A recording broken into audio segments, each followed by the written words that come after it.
Ұбт-да биологияны таңдап жатқан барлық оқушыларға сәлем. Менің есімім Малика, және мен биологиядан дайындайтын репетитормын. Бұл менің YouTube каналым. Бұл жақта 60-тан аса тегін сабақ бар.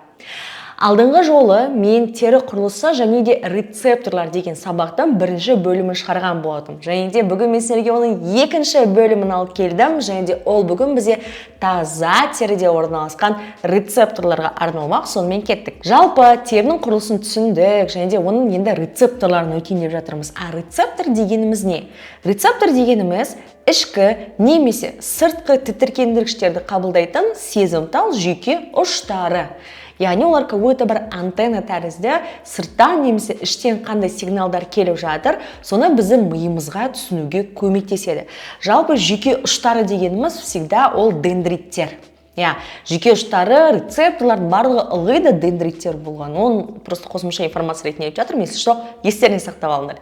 Так вот, теріде орналасқан рецепторлар қандай заттарды бізге анықтауға көмектеседі екен, немесе олардың қандай түрлері бар. Тітіркендіргішке жауап беруіне қарай тері рецепторлар бізде терморецепторлар, механорецепторлар немесе ноцицепторлар деп бөлінеді. Тітіркендіргіш бізде әртүрлі болуы мүмкін. Іштей, сырттай, әйтеуір белгілі бір реакцияны біздің денемізде шақыратын кез келген нәрсе тітіркендіргіш болып табылады. Сонымен терморецепторлар қоршаған орта температурасын өзгеруіне жауап береді. Но это понятно, жылуды суықтан анықтауға көмектесетін какой-то градус тәрізді. Балапандар, егер де естерінде бар болса, адам организміндегі температура тұрақты түрде шамамен 36 градус. Біздің денемізге не одан жоғары, не одан төмен болу биохимиялық процесстердің жүруіне кедергі келтіреді. Сондықтан да біз осы гомеостазды, яғни тұрақтылықты сақтаймыз. Біздің миымыз жылдам жылуды бөлу үшін, немесе оны салқындату үшін, тер бөлу үшін, ол сыртқы ортаның қандай екенін білу керек. Ол үшін бізге терморецепторлар көмектеседі. Салқындықты анықтайтын терморецепторлар болады, және де жылуды анықтайтын терморецепторлар болады. Келесі және ең қызығы, ең күрделісі, ең ұзағы теріде орналасқан механорецепторлар. Механорецепторлар кез келген жанасудан пайда болған сезінуді қабылдайды. Біздің терімізге тиген любой затты қабылдайды. Кез келген механикалық әсер ол бізде қысымын өзгеруі, созылу, сығылу, тербелістер болуы мүмкін. Және де олардың түрлері бізде бірнешеу. Дәл осындай жанасуды қабылдайтын механорецепторлар көбінесе көзі көрмейтін адамдарда дамыған екен. Не себептен? Өйткені организм егер де ода бір зат жетіспейтін болса, ылғи да всегда бейімделуге тырысады. Яғни адамның өте көптеген сезім мүшелері бар, соның бірі тері. Біз тері арқылы көп информацияны аламыз. Мына жақтың жанасудан қандай сезім туады, мынадан қандай сезім туады, мынаның температурасы қандай деген тәрізді. Мысал ретінде, неге организм оны өмір сүруге немесе бейімделуіне қолданбасқа? Например, сол себептен мысал ретінде бізде көзі көрмейтін адамдардың арнайы өздерінің алфавиттері бар, арнайы өздерінің жаңағындай оқитын кітаптары болады. Олар сол арқылы өте күшті сезіп, өмірлерін бір қалыпты жалғастырады екен. Енді давайте ана бір суретке назар аударайық. Біздің көз алдымызға әртүрлі рецепторлар және де олардың жазулары түрлі түспен бейнеленген рецепторлар тұр. Мейснер денешігі, Пачини, Маркель, Руфини, түк және де бос рецептор. Қазір әр қайсына жеке-жеке тоқталамыз. Ең біріншіден өте қызық нәрсе, адамның терісіндегі рецепторларды түксіз теріде орналасқан рецепторлар деп бөледі. Мысалға, адамның түгі, яғни адамның денесінен шығатын шаш, түк дейміз оны, ол бүкіл жерде емес, мысалға алақанда емес. Мысал ретінде біз кәсімдермен именно алақанда орналасқан рецепторларды қарастырып жатырмыз деп ойласаңдар болады. Түксіз тері ғой, түгі жоқ, окей. Адамның тегіс терісіне, яғни түксіз теріде болатын механорецепторлар, Пачини денешігі пайда болған тербелістерге, яғни вибрацияға және қысымға жауап береді. Қысымға. Яғни сондай вибрация немесе қысым бар болса, біздің рецептор осыны сезеді. Мейснер денешігі жанасуға жауап береді. Именно қандай беткі қабат, түйсікке жауап береді осындай.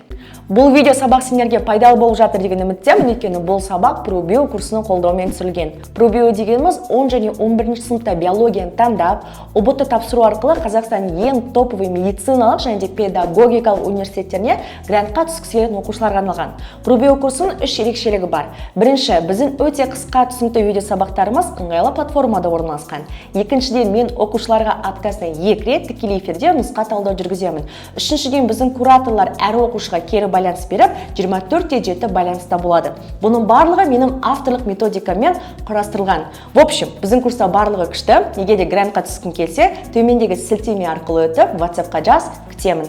Келесі Меркель дискісі нүктелік рецептор алаңы болып табылады. Яғни саусақта көбірек орналасқан, осы арқылы, именно осы саусақта орналасқан рецепторлар арқылы біз көптеген заттарды сеземіз. Жаңағы көзі көрмейтін адамдарда именно осы жақта көбірек орналасады. Келесі Руфини денешігі тері созылғанда белсендіреді екен. Бұл бізде түксіз теріде орналасқан рецептордың түрлері. Мына бір жақта, хоть ағылшынша жазылып тұр, вообще назар аудармай қойыңдар, по-любому ол солай оқылады. Мейснер, Пачини, Меркель, Руфини. Осының барлығы бізде түрлерін көрдіңдер ғой, қандай әртүрлі екенін. Кейде ол бұтыда осындай суреттерді сұрайды. Сонда да міндетті түрде түрі арқылы жаттап аламыз. Келесі, енді біз өздерім түсініп тұрғандай түкті теріге өтеміз, немесе адамның түктеріндегі орналасқан рецепторларға. Адамның терісіне түк болады, немесе жануарларда ол жүн болуы мүмкін. Және әрбір осындай түктің түбінде бізде рецепторлар болады. Ол рецепторлар бізге түгіміздің қозғалып жатқанын сезуге көмектеседі. Мысалға, адамның денесі тітіркенді, мықты. И сол арқылы қалай тітіркенді, неліктен тері жиналды, біз осының барлығын фолликулярлы рецептор немесе түкте орналасқан рецептор арқылы сеземіз. Мына бір шаштың пиясшығын фолликуляр деп атайды. Енді қараңдар балапандар, біз теріде орналасқан механорецепторларды сендермен қарастырдық, түкті және түксіз деп. Енді осы рецепторлар жанасуға байланысты жауап қайтаруына жылдам бейімделетін және баяу бейімделетін болып бөлінетін. Бұл ОБД-да кездесетін самый простой, стандартный, жиі кездесетін сұрақ. Жылдан бейімделетін тері рецепторлар дегенде сендер фолликулярлы рецептор немесе денешік, Мейснер денешігі, Пачини деп жауап бересіңдер. Баяу бейімделетін деп сұраса, Меркель дискісі және Руфини денешігі деп жауап бересіңдер. Неліктен жылдам және де баяу? Мысалға, жылдам бейімделетін рецепторлар біздің мына бір үштігіміз. Олар сигналды бірден сезеді, бірден обрабатывать етеді, миға береді. Одан кейін барып оны сезбей қалады. Яғни жылдам бейімделеді, сигналды беріп жібереді, потом ол сигнал оларға әсер етіп тұрса да оны қабылдамайды. Бір рет берді и все деп ойлайды. Баяу бейімделетін рецепторларда кішкене басқаша, өзгеше. Олар хоть и баяу бейімделеді, но сигнал до конца кеткенше соны сезіп тұрады екен. Енді қараңдар, біз жаңағы өткен рецепторлардың барлығы ол именно біздің терімізде орналасқан жанасуға жауап беретін рецепторлар. Олардың барлығы бірігіп бізге осындай сипап сезу, қоршаған ортаны сезу қызметіне жауап береді. Бұдан бөлек жалпы механорецепторлардың басқа да түрлері бар, оларды қазір өтеміз. Солардың біреуі бізде барорецепторлар. Барометр дегенді 8-ші сыныптың физикасынан оқыған болатынсыздар. Ол қысым деген затты зерттейтін құрал. Енді қараңдар, барорецепторлар бізде қан тамырларда, жүректе, бірыңғай салалы бұлшықетті қуысты мүшелерде, мысалға қарын мен ішекте газ жиналғанда созылуға жауап береді. И осы жақтарда орналасады дейді. Енді қараңдар, бізде давление деген зат бар екен білесіңдер, Миға өте қатты маңызды адамның давлениесі, яғни қан қысымы. Егер ол өзгеретін болса, миға бірден сигнал барып, ол өзін реттейтін гормондарды, жүйелерді бөлу керек. Ал мысалға бірыңғай салалы қуыс бұлшықетті мүше қарынмен газ дейтін болсақ, бүйтіп айтады ғой, у меня вздутие живота, ішіме жел қарсы қалды, как будто ішіміздің дөмпиіп тұрғанын сеземіз. Мысалға гороховый суп ішкен кезде. И осында созылып жатқан қысымдарды сезуге көмектесетін бізде барорецепторлар екен. Келесі механикалық рецептордың түрі бізде проприоцепторлар. Олар бізде бұлшықет пен буында орналасса да, қаңқа бұлшықеттерінің жиырылуына немесе созылуына жауап береді дейді. Яғни мен қалай созғым келеді, қай жағым созылып қалды, мен осының барлығын сеземін. Көбінесе адамдар бүйтіп айтып жатады, мен сіңірімді созып алдым, растяжка, сухожилие деген тәрізді. Олай болса, сіңірде орналасатын рецепторды бізде Гольджи мүшесі деп атайды. Мысалы, міне мыняқта чувствительный волокна, яғни проприоцепторлардың рецепторын айтып тұр, мышца дегеніміз бұлшықет, сухожилийный орган Гольджи, жаңағы Гольджи мүшесін айтып тұр. Яғни проприоцептор дегеніміз бұлшықет пен буында оның созылуына сезуге көмектесетін бұлшықеттер. Яғни сол арқылы біз өзіміздің денемізді как бы сеземіз деп айтады. Кейде осы проприоцепторларды өзінің денеңді сезіну, ощущать собственное тело деген сияқты рецепторларға айтады. Мысалға мен қазір айтамын, көзіңді жұм, оң аяғының кішкентай саусағын қозғалт десем, сен қозғалта аласың. Яғни сен өзінің денеңді сезесің. Или мен қазір айтсам, қазір өздерінің сан бұлшықеттеріңді сезініңдер десем, сен өзің сан бұлшықетін сезіне аласың. Вот так. Сезіне алмасаң, значит, проблемы. Келесі, вестибула рецепторлар денені немесе басты бұру кезіндегі жылдамдыққа жауап береді. Барлығымыз білеміз, что бізде вестибулярный аппарат, яғни вестибула аппараты бар екені. Вестибула аппараты біздің денемізді кеңістікте қалай ұстап тұрғанымызды сезуге көмектеседі.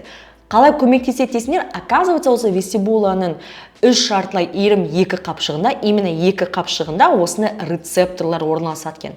Олардың ұштары бар, және сол жақтағы сұйықтық қай жаққа қарай бұрылады, рецепторларды сол бағытты сезініп, біздің миымызға кеңістікте өзіміздің денемізді қандай бағытта ұстап тұрғанымызды сезуге көмектеседі екен.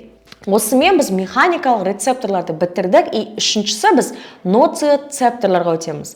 На самом деле ноцицепторларды кейбір ғалымдардың айту бойынша ауырсынуды сезуге көмектесетін рецепторлар. Яғни болевые ощущения дейді ғой, қазір мен өзімнің қолымды шымшып алатын болсам, немесе шеге кіріп кетсе, бір зат тіліп кетсе, именно ауырсыну сезімін, қысымды, жылуды, тербелісті, кеңістікке орналасуды емес, а именно ауырсыну сезімін сезуге көмектесетін рецепторлар екен. Сонымен балапандар, бұл сабақ бізде теріде орналасқан рецепторлерге арналды. Мен сендерге ұбт-да кездесетін барлық мәліметтерді айттым.